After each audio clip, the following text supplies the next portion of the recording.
The darkness of space near the Krellian Nebula was suddenly broken by a flash of blue light. A small vessel appeared from nowhere, its hull reflecting the distant stars in strange patterns. The ship was unlike anything the Valderan Galactic Empire had ever seen. Its surface seemed to shift and change, as if it was made from liquid metal that had somehow solidified into a perfect aerodynamic shape. "Admiral," Theron sat in his command chair aboard the flagship Dominator, watching the strange vessel on his screens. He had served the Empire for 40 years and had never encountered a ship that wasn't in their database. Every known civilization in the galaxy had been catalogued, their technology levels assessed, their threat potential calculated. This ship was a mystery, and mysteries made the Admiral nervous. "Hail them," Theron ordered his communications officer. "Standard Imperial greeting. Demand identification and purpose." The communications officer worked his console for several minutes, cycling through hundreds of different frequencies and protocols. Finally, he looked up and shook his head. "No response, Admiral. They're not acknowledging our hails at all." Theron frowned. In his experience, there were only two reasons a ship ignored Imperial hails. Either they were too primitive to understand the technology, or they were hostile. This ship looked far too advanced to be primitive. "Fire a warning shot across their bow," Theron commanded. "Let them know we mean business." The Dominator's forward plasma cannons lit up the void with brilliant orange streaks. The shots passed within 50 meters of the mysterious vessel, close enough to make any sane captain respond.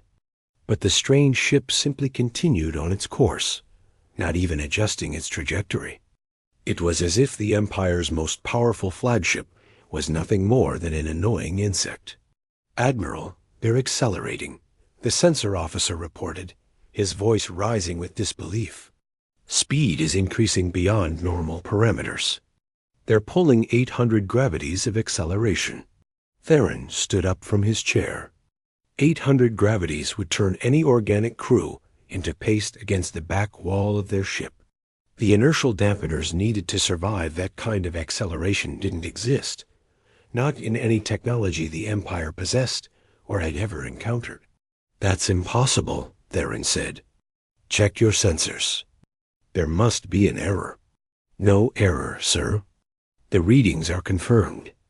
And Admiral, they're heading directly toward Imperial core systems."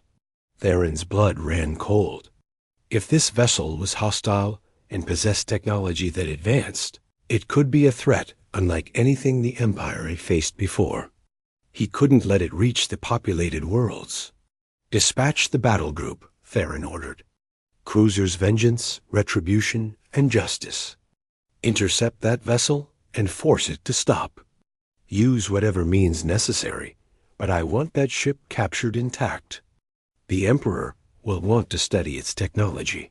3 massive Imperial cruisers, each one bigger than a city block, broke formation and accelerated toward the mysterious vessel. Their crews numbered in the thousands, and their weapons could reduce a planet's surface to molten slag. They were the pride of the Imperial Navy, and they had never failed a mission.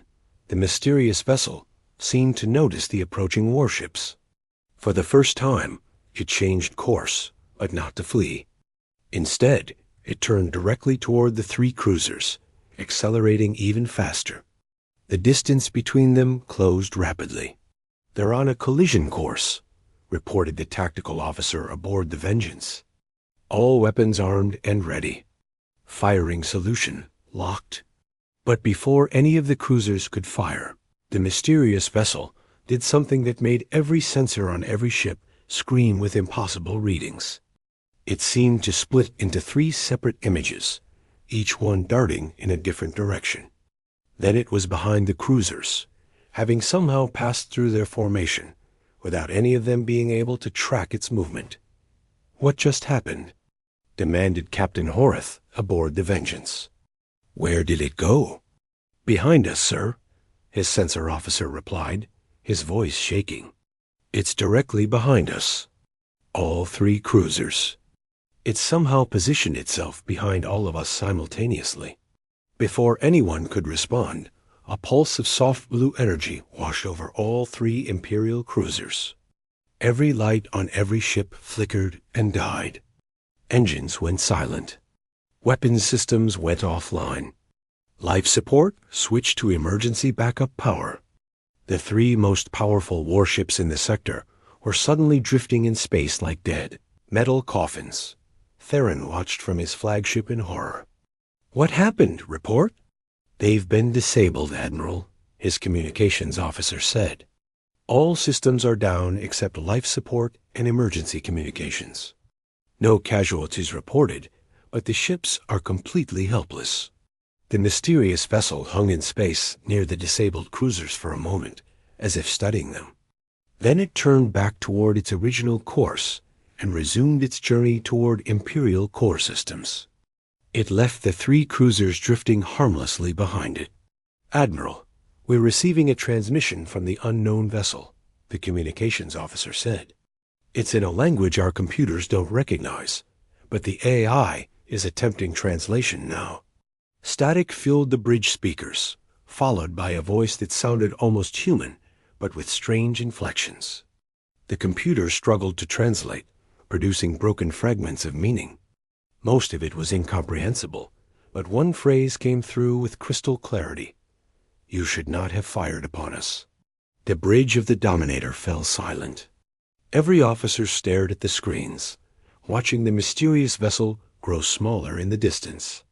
It moved with purpose, seemingly unstoppable, heading directly toward the heart of the Valderan Empire. Theron slowly sat back down in his command chair. In all his years of service, through dozens of campaigns and hundreds of battles, he had never felt fear like this. The Empire had built its power on overwhelming military strength. They had crushed every civilization that opposed them, conquered hundreds of worlds, and established themselves as the supreme power in this region of the galaxy. But this single ship had just disabled three of their best cruisers without even slowing down. It had technology that shouldn't exist, that violated everything the Empire understood about physics and warfare. And it was heading toward populated Imperial worlds with unknown intentions. "Get me a direct link to Imperial Command," Theron said quietly. "The Emperor needs to know about this immediately. And send out a fleet-wide alert. Every ship in the sector needs to be ready for possible combat." As his crew rushed to carry out his orders, Theron kept his eyes on the screen, watching the mysterious vessel disappear into the vast darkness of space. Something told him that the Empire's long reign of unchallenged dominance was about to face its greatest test. The age of Imperial supremacy might be coming to an end, and none of them were ready for what came next. Inside the mysterious vessel, Captain De Jong stood before a large view screen showing the disabled Imperial cruisers growing smaller behind them. He was a tall man with dark eyes that had seen too much of the universe's cruelty. His uniform was simple and functional, marked only with the symbols of Earth's Deep Space Reconnaissance Initiative. "Did we have to disable all three ships?" asked Hannah from her tactical station. She was younger than De Jong, with sharp features and quick hands that moved across her controls with practiced ease. "That might have been excessive." Jung shook his head. "They fired on us without provocation.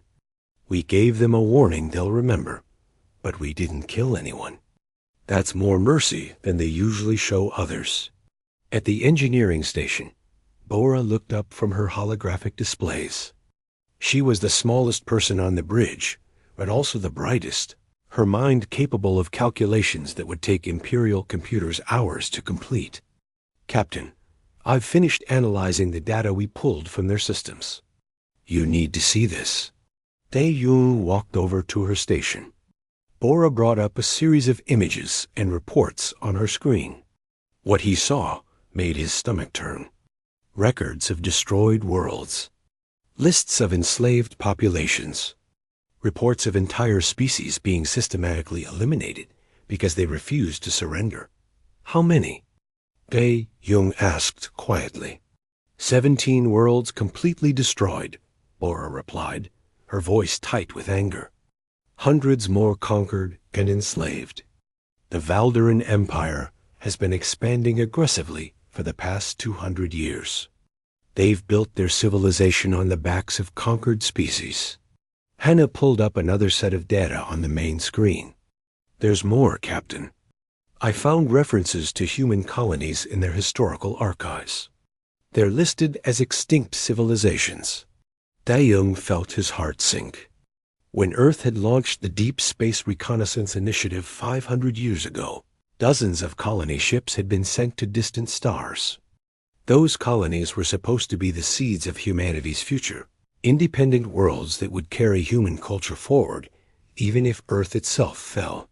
Show me, he said. Hannah brought up the Imperial records. There, buried in ancient historical files, were references to several human colony worlds. New Seoul, New Bizin, New Jeju, all of them marked with a single word in the Imperial database: eliminated. New Seoul had a population of 600 million the last time we had contact, Taeyong said, his voice barely above a whisper. They were artists, philosophers, scientists. They wanted nothing to do with war or conquest. Bora pulled up more detailed records. According to Imperial files, New Seoul refused to surrender when the Empire first arrived in their system.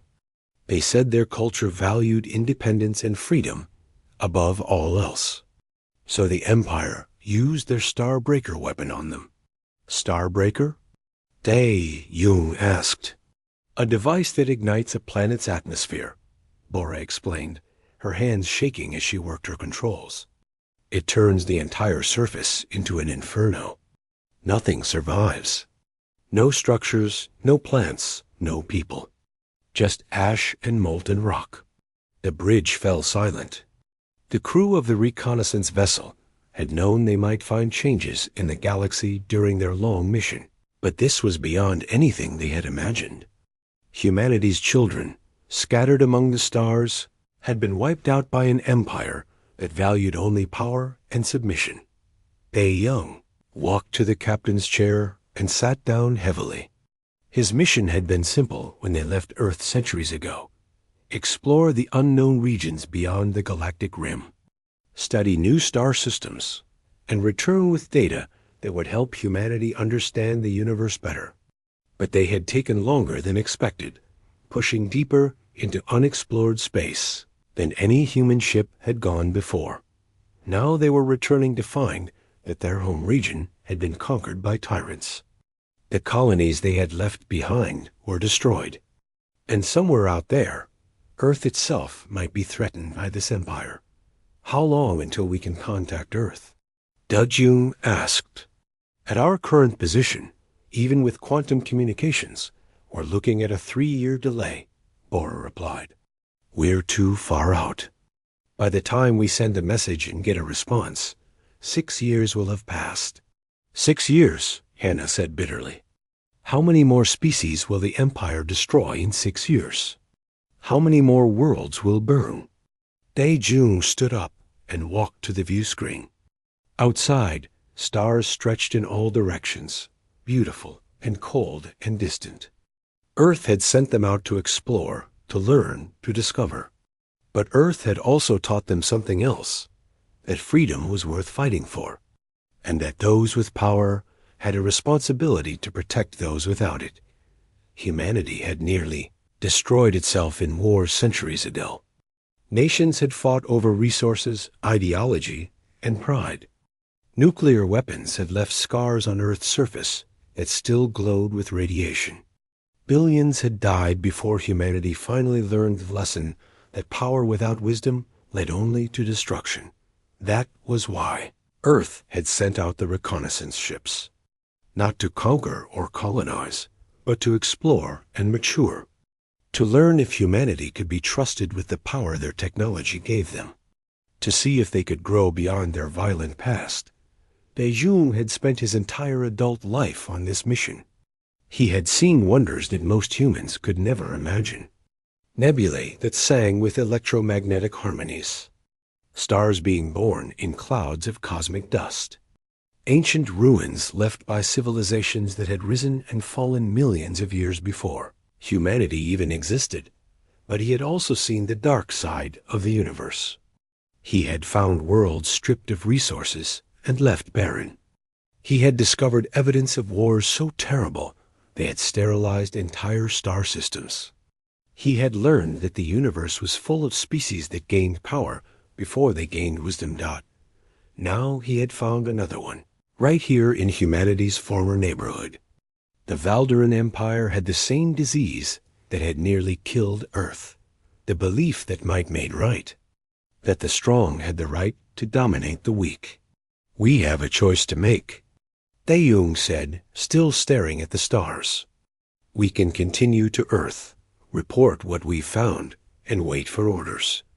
That's what our mission parameters dictate. Or, Hannah asked. Or we can act now, Tae-Yung said, turning to face his crew. We have technology the Empire can't match. We have weapons that could cripple their military. We could force them to stop their expansion, free their slaves, and face justice for their crimes. Bora looked up from her station. That would make us no better than them, wouldn't it? Using force to impose our will? Would it? Tae-Yung asked. If you see someone being murdered, and you have the power to stop it, are you wrong to act? If you can prevent genocide, and you choose to do nothing, what does that make you? The bridge crew was silent. They were scientists and explorers, not soldiers. But they were also human, and humans had learned through bitter experience what happened when good people did nothing in the face of evil. I say we give them a chance, Hannah said finally. We broadcast a message. We tell them who we are and demand they stop their aggression. If they refuse, then we act. Tae-Yung nodded slowly. Bora, can you crack their communications network? I want this message to reach every world in the Empire simultaneously. Bora's fingers flew across her controls. Their encryption is laughably simple compared to our systems. Give me 10 minutes, and I'll have access to every Imperial channel. Good, Tae-Yung said. He walked back to his chair and sat down, his mind already composing the message he would send. Then let's see if the Valderan Empire is capable of wisdom, or if they'll force us to teach them the hard way. Emperor Caltheon sat on his throne in the Imperial Palace, a massive structure of gleaming metal and precious stones that dominated the capital city. He was an imposing figure, tall and broad-shouldered, with eyes that had watched 1,000 worlds bend their knees before him. For 30 years, he had ruled the Valderan Empire, and in that time he had expanded its borders further than any emperor before him. Now he watched the mysterious broadcast that had appeared on every screen in the Empire, on every world, in every home, and every military vessel. The face on the screen belonged to a creature that looked almost Valderan, but with subtle differences. Its skin was smoother, its eyes rounder, its features softer somehow. I am Captain Tae-Yung of the human vessel Explorer, the creature said in perfect Imperial Standard language. We have returned to this region after a long journey to find that an aggressive empire has risen in our absence. We have reviewed your history, your actions, and your crimes. Caltheon leaned forward on his throne. Humans. He knew that word from ancient texts. They were supposed to be extinct, just another forgotten species that had existed long ago and disappeared. The human captain continued. We demand that the Valderan Empire immediately cease all military aggression. Release all enslaved populations. Stand down your military forces. Allow independent observers to investigate crimes committed against conquered species. You have one standard cycle to comply. Around Caltheon, his advisors erupted in angry whispers. Supreme General Horvath stepped forward, his face red with rage. My Emperor, this is an insult. One ship making demands of the entire Empire? We should crush them immediately. Calpheon held up a hand for silence. One ship that disabled 3 of our best cruisers without sustaining any damage. One ship with technology we don't understand. Tell me, General, can your fleet guarantee victory against such a vessel? Horvath hesitated. We have numbers, my Emperor. 200 ships in the Third Fleet alone. No single vessel can stand against such force. The Third Fleet, Calpheon mused. Very well. Send them to the Helion system. If this human ship wants to make demands, let's show them what the Empire does to those who threaten us. But General, I want that ship captured if possible. Its technology could make us unstoppable. 3 days later, the Third Fleet assembled in the Helion system, a major Imperial military hub home to shipyards and training facilities. 200 warships hung in space, arranged in a perfect tactical formation that had crushed countless enemies before. Admiral Verisk commanded from his flagship, confident that today would end with the mysterious human vessel destroyed or captured. Then the human ship arrived, peering in the center of the formation, as if it had simply materialized from nothing. It was small compared to the Imperial warships, no bigger than a light cruiser. But as Admiral Verisk studied it through his sensors, he felt a strange unease. The ship seemed to hum with barely contained power. This is Admiral Verisk of the Valderan Imperial Third Fleet, he broadcast. You are surrounded and outgunned. Surrender immediately, or be destroyed. The response came instantly. This is Captain Dae Jung. We gave you time to comply with our demands. You responded by sending your military against us. This is your final warning. Stand down. Verisk smiled coldly. Fire at will. All ships, concentrate fire on that vessel. I want nothing left but debris. 200 warships opened fire simultaneously. The void lit up with weapons fire of every type. Plasma beams, missiles, particle cannons, electromagnetic pulses. Enough firepower to vaporize a moon converged on the small human vessel, but the ship didn't try to dodge. Instead, it seemed to shimmer and fade, becoming translucent. The weapon's fire passed through it as if it wasn't even there. Then it solidified again, completely undamaged. Before the Imperial fleet could fire again, the human ship released a swarm of small objects, each no bigger than a fist. They moved impossibly fast, darting between the Imperial warships like schools of fish. Within seconds, every ship in the fleet found dozens of these objects attached to their hulls. What are those things? Verisk demanded. Get them off us. But before anyone could respond, the objects activated. Each one sent a pulse of energy directly into the ship it was attached to, targeting the power core with surgical precision. One by one, the mighty warships of the Third Fleet went dark. Engines died. Weapons fell silent. Life support switched to emergency backup. In less than 5 minutes, the entire Third Fleet was disabled. Not destroyed, not damaged beyond repair. Simply shut down as easily as someone flipping a light switch. And through it all, the human vessel hung in the center of the formation, untouched and undamaged. Dae Jung's face appeared on every screen in every disabled ship. We did not kill any of you. Your life support is fully functional. Rescue ships will arrive within hours.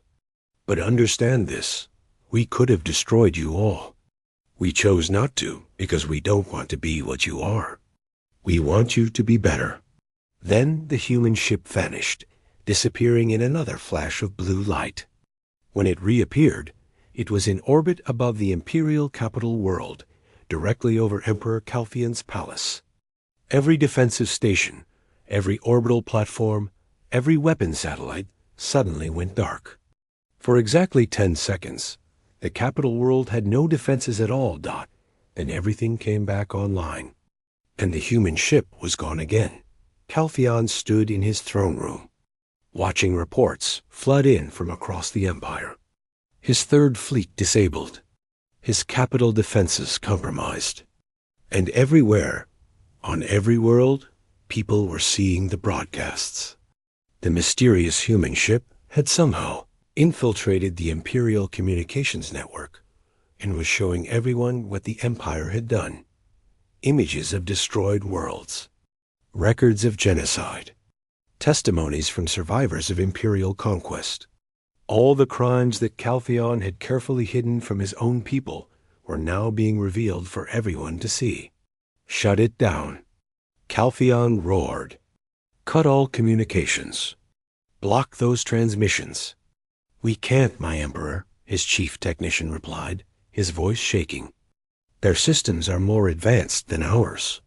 Every time we block one channel, they open 10 more. They have complete control of our network. Calpheon watched his empire begin to crumble around him. On the screens, he could see riots starting on a dozen worlds. Military commanders were refusing orders. Some colonies were declaring independence. The careful structure of fear and control he had built over 30 years was falling apart in hours. There's more, my Emperor, Supreme General Horvath said quietly.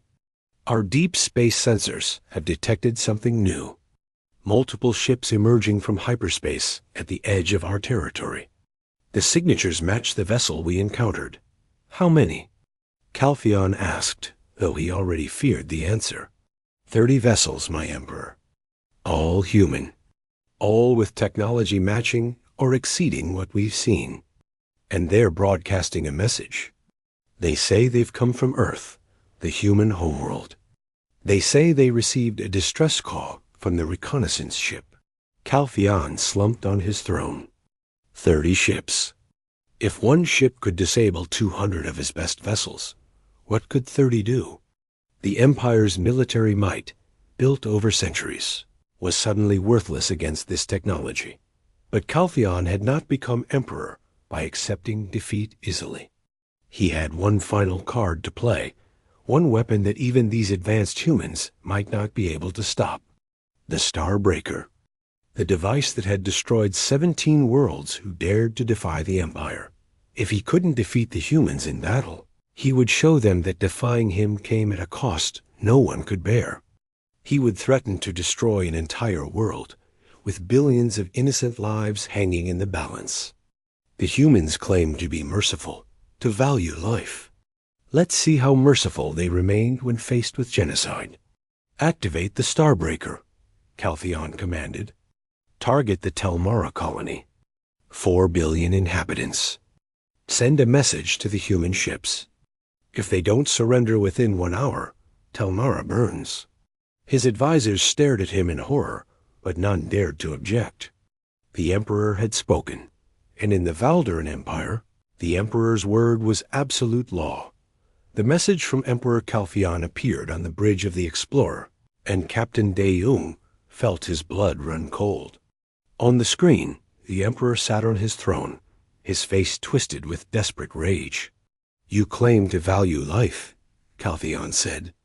You say you want peace and justice. Then prove it.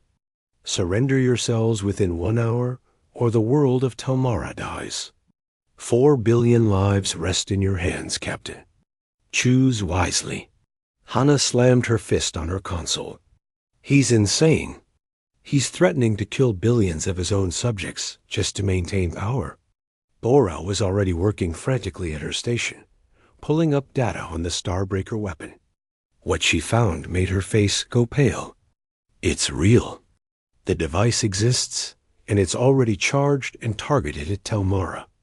If he activates it, the planet's atmosphere will ignite. Nothing will survive. De Jong stood frozen, his mind racing through impossible choices. If they surrendered, they would likely be executed, and the Empire would continue its reign of terror. But if they didn't surrender, 4 billion innocent people would die in the most horrible way imaginable. There has to be another option, De Jong said. Bora, can we disable the weapon remotely? I'm trying, but their security around the Starbreaker facility is incredible. It would take hours to hack through, and we have less than 1 hour. Then we destroy the facility, Hana suggested. One precise strike. Take it out before it can fire. The facility is underground, protected by 50 meters of reinforced armor, Bora replied. Even our weapons would need multiple strikes to penetrate that deep. And if we damage the Starbreaker while it's charged, it might detonate anyway. Dae-Yoon paced the bridge, his mind working through scenarios and discarding them one after another. Every option led to disaster. Every choice meant death. This was exactly the kind of impossible situation he had hoped to avoid. Wait, Bora said suddenly. There might be a way. It's dangerous, probably insane, but it might work. Tell me, Dae-Yo ordered. We can't disable the weapon in time, but we can evacuate the planet. Our mass transportation technology can move millions of people per hour. If we coordinate with the rest of the human fleet, we might be able to evacuate enough of Telmara's population to make a difference. Hannah looked up from her calculations. It would take everything we have. Every ship, every bit of power, every second of the time we have left.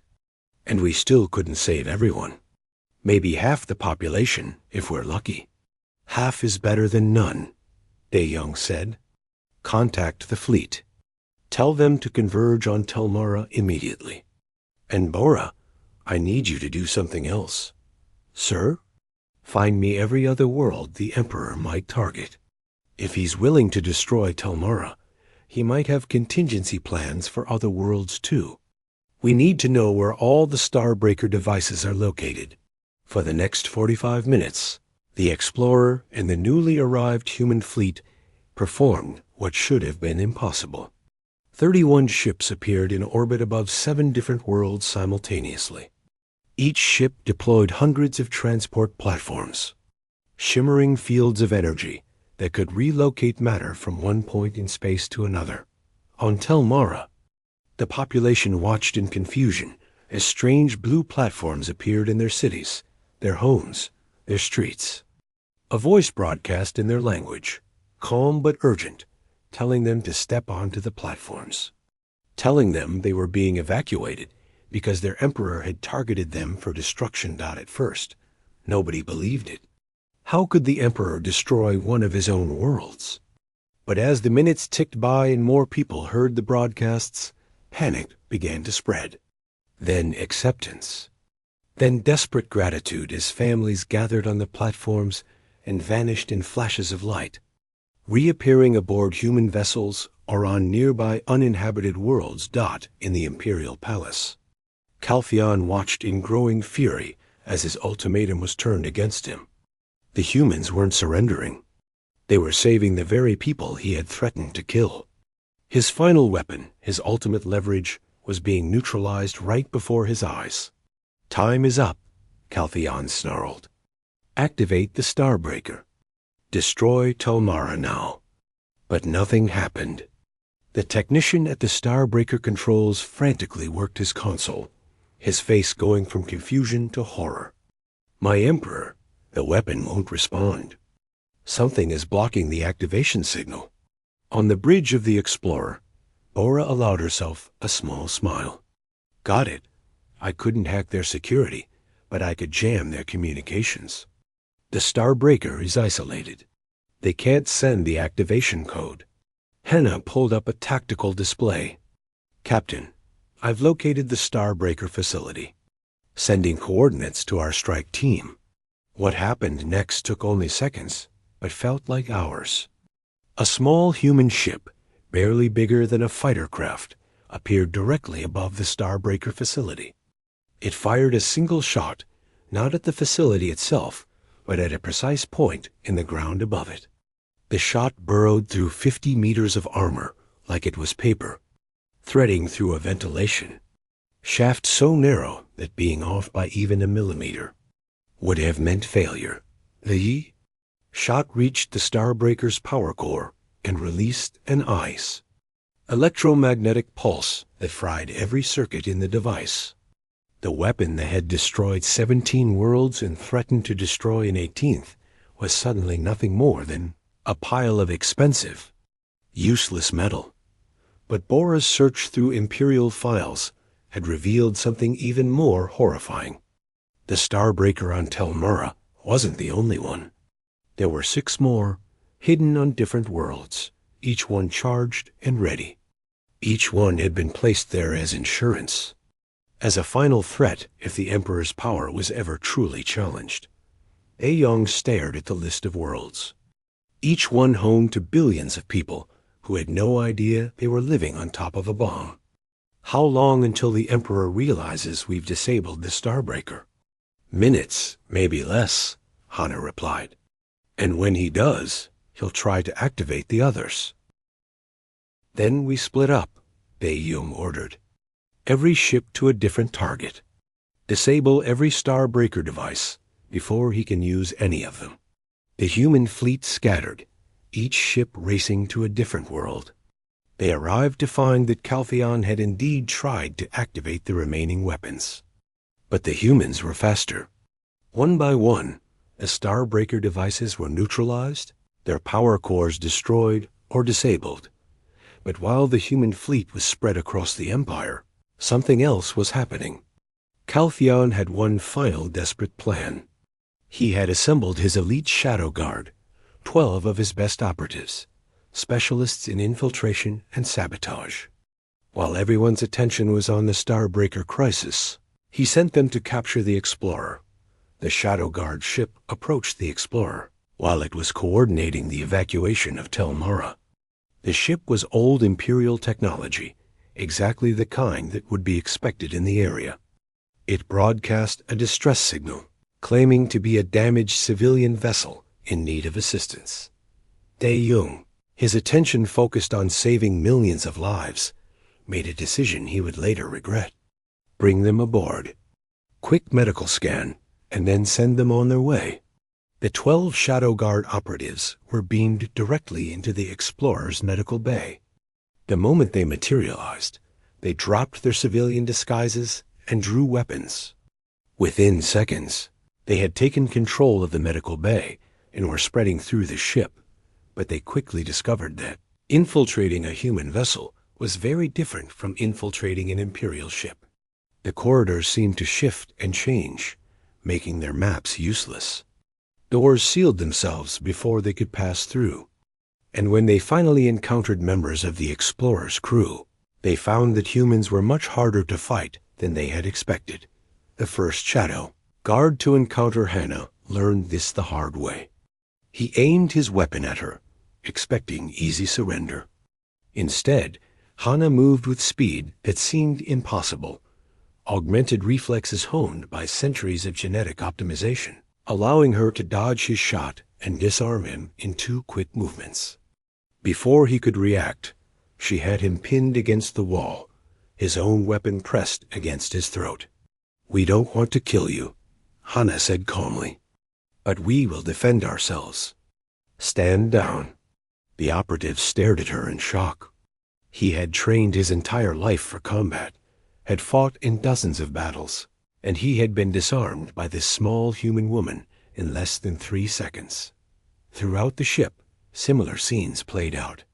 The Shadow Guard operatives, among the most elite soldiers in the Empire, found themselves outmatched by scientists and engineers who possessed physical capabilities far beyond normal biological limits.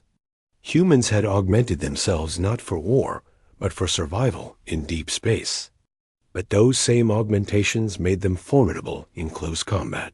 Within 10 minutes, all 12 operatives were captured, disarmed, and held in the Explorer's detention area.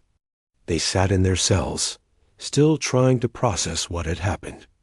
They had been defeated without a single casualty on either side, handled like children by people who claimed to be peaceful explorers. Captain Dae-Jung came to speak with them personally. He stood outside their cells, studying each operative in turn. They stared back at him with a mixture of fear and defiance. "I'm going to show you something," Dae-Jung said. "Something your emperor doesn't want you to see." Dae-Young activated a screen in the detention area. On it appeared images and videos from the Imperial archives, the ones that Bora had pulled from their database. The Shadow Guard operatives watched in silence as the truth of their empire unfolded before them. Worlds burning under the star, breaker weapon. Civilians being herded into forced labor camps. Children separated from their families. Entire populations enslaved or eliminated. Reports written in cold clinical language describing genocide as if it was just another administrative task. One operative, a soldier named Kevrin, leaned closer to the screen. His face had gone pale. This can't be real. The Empire protects its people. We bring order to chaos. That's what they told you, Dae-Young said quietly. But this is what they actually did. Every world that refused to surrender was destroyed or enslaved. Every species that valued freedom over submission was eliminated. Your empire has killed billions of innocent people, Kevrin. You're lying, another operative said, but his voice lacked conviction. This is propaganda. Dae-Young pulled up another file. This is the planet Veller, population 3 billion. They were artists and musicians, known throughout this region for their beautiful culture. When the Empire arrived, they tried to negotiate. They offered trade, friendship, cultural exchange. The Empire demanded total surrender. When they refused, the Empire activated a Starbreaker device. The screen showed images of Valor before and after. Before, a beautiful world of blue oceans and green continents, cities that looked like works of art, monuments to creativity and peace. After, a dead gray sphere, its atmosphere stripped away, its surface nothing but ash and cooling lava. Kvr. Ein stood up from his bench, his hands shaking. I was told they were dangerous, that they were developing weapons that threatened Imperial security. They were developing nothing, Dae-Young said, except art and music and philosophy. They died because they wanted to remain free. For hours, Dae-Young showed the captured operatives the truth about their empire. At first they resisted, argued, denied. But slowly, as the evidence mounted, their defenses crumbled. These were trained soldiers, people who had dedicated their lives to serving the empire. Discovering that everything they believed was built on lies broke something fundamental inside them. Kavrin finally spoke, his voice hollow. My home world is Telmara, the one the Emperor threatened to destroy. My family is down there. My children. You're telling me he would have killed them all just to maintain his power? He tried, Dae-Young said. We stopped him. We saved as many as we could. Kavrin sat down heavily, his face in his hands.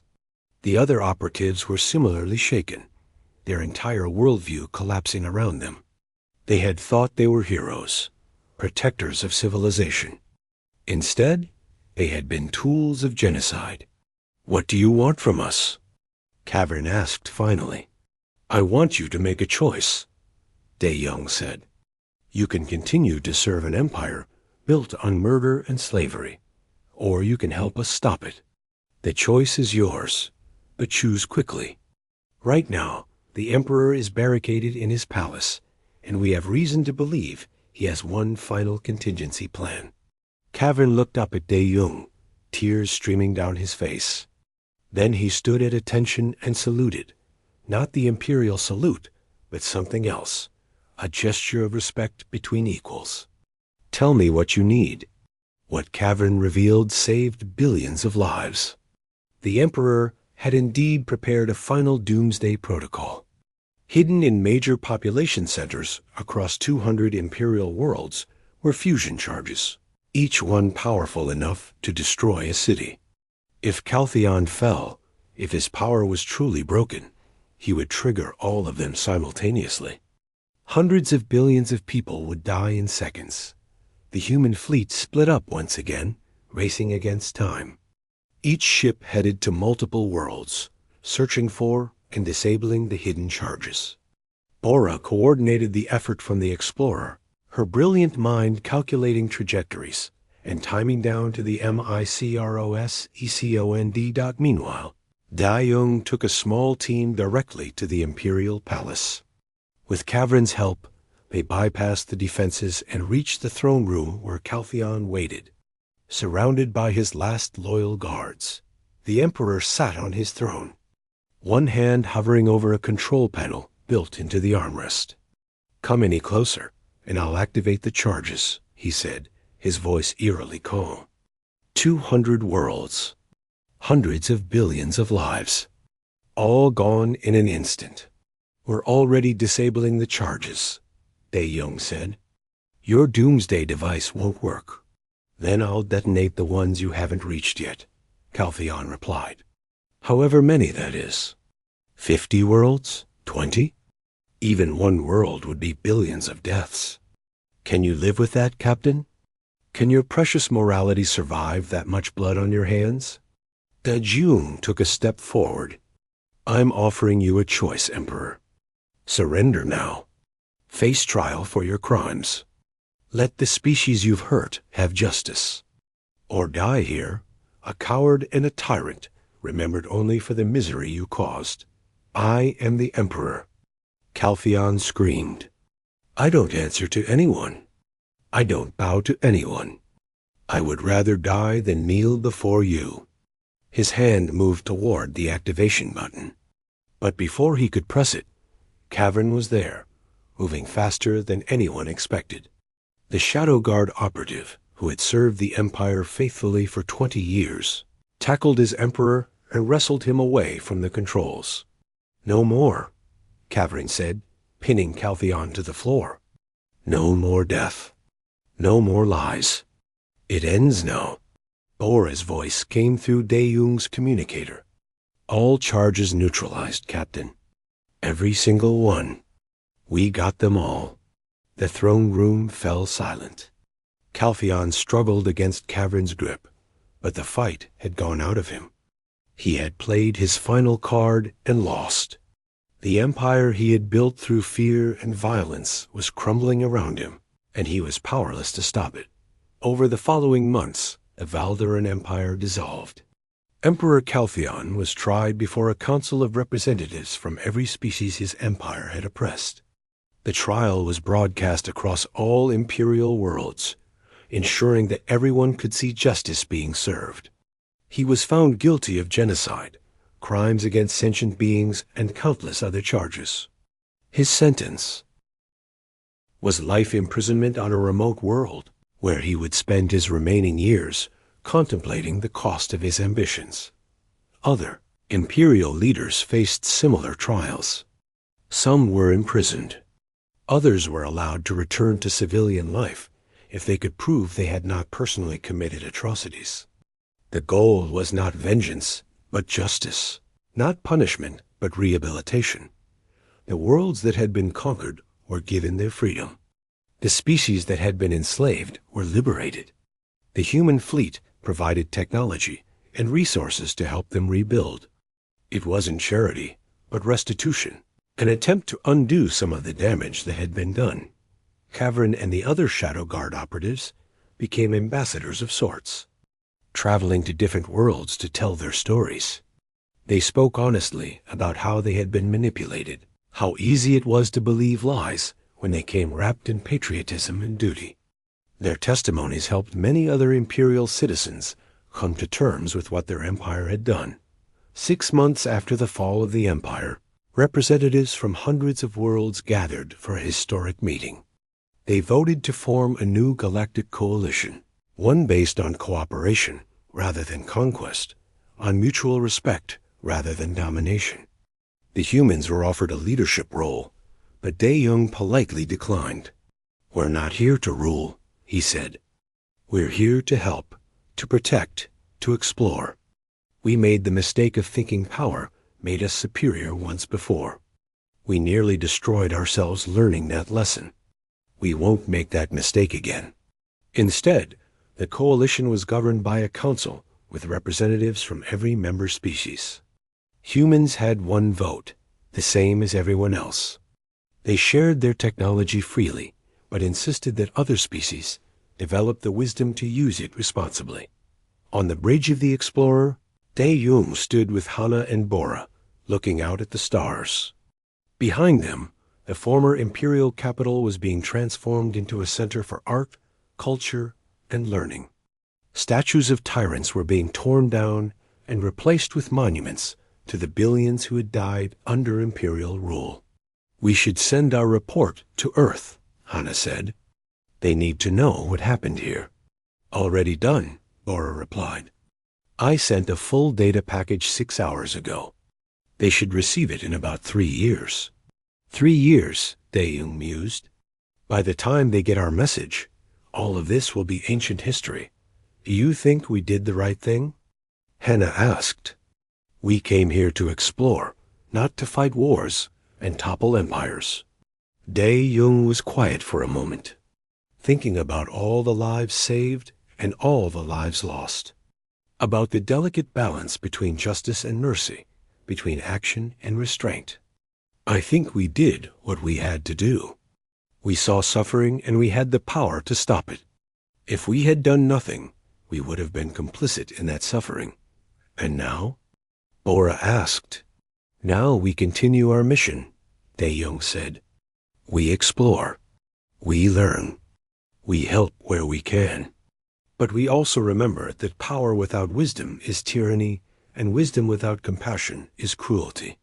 Humanity learned that lesson the hard way. Now we have the responsibility to help others learn it without paying the same price we did." The Explorer's engines hummed to life, preparing for the jump to hyperspace. There were still unknown regions to explore, still mysteries to uncover, still species out there who might need help finding their way to a better future. As the ship jumped away from the former imperial capital, Tae-Yung allowed himself a small smile. The galaxy was vast and full of dangers, but it was also full of hope. Civilizations could change. People could grow. Even empires built on cruelty could be transformed into something better.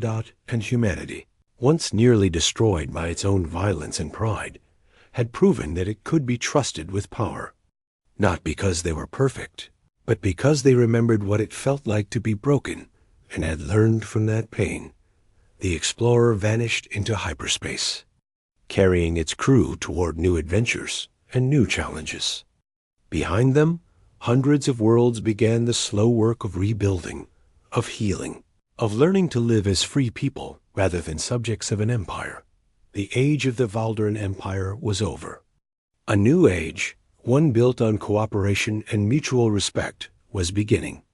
And somewhere in the vast darkness between the stars, human ships stood watch, ready to help those who needed it, ready to stop those who would harm the innocent, ready to prove that strength and wisdom and compassion could exist together.